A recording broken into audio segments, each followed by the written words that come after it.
भाई महेश पांडे पे जो अत्याचार हो रहा है, हो सकता है कि महेश पांडे डिप्रेशन में चले जाएं। तो क्या अक्षरा सिंह जी सपोर्ट करेगी? ये सोचने वाली बात है। नमस्कार, आप देख रहे हैं आपका अपना चैनल दयाशंकर ओझा। वीडियो को भी से लाइक करना चालू कर दो।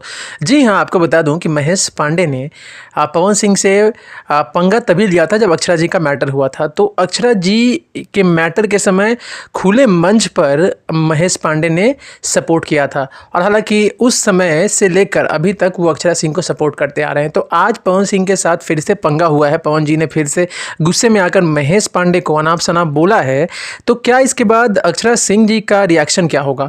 क्या अक्षरा सिंह जी सपोर्ट में आएगी महेश पांडे का? क्योंकि देखो, महेश पांडे के सपोर्ट में अभी तक तो खुले रूप में कोई नहीं आया है। पहले बता देता हूँ, अंदर ही अंदर कौन क्या बोले वो मैं नहीं मानता। खुले मंच पर अगर आप सपोर्ट करो ना भाई, और एक सीधा ठान के आप बोलो कि हाँ मैं बंदे के साथ हूँ, मैं बंदे को सपोर्ट करूँगा या मैं नहीं करूँगा, लेकिन खुले मंच पे कोई ऐसा नहीं है जो आके बोले कि मैं महेश पांडे को सपोर्ट करूँगा। कोई नहीं किया है। तो क्या अक्षरा जी महेश पांडे को सपोर्ट करेगी? ये सवाल पैदा होता है। हालांकि पब्लिक का सपोर्ट फुल है, पब्लिक बहुत ज़्यादा सपोर्ट कर रही है, और जो खेसारी फैंस है वो महेश पांडे के साथ है।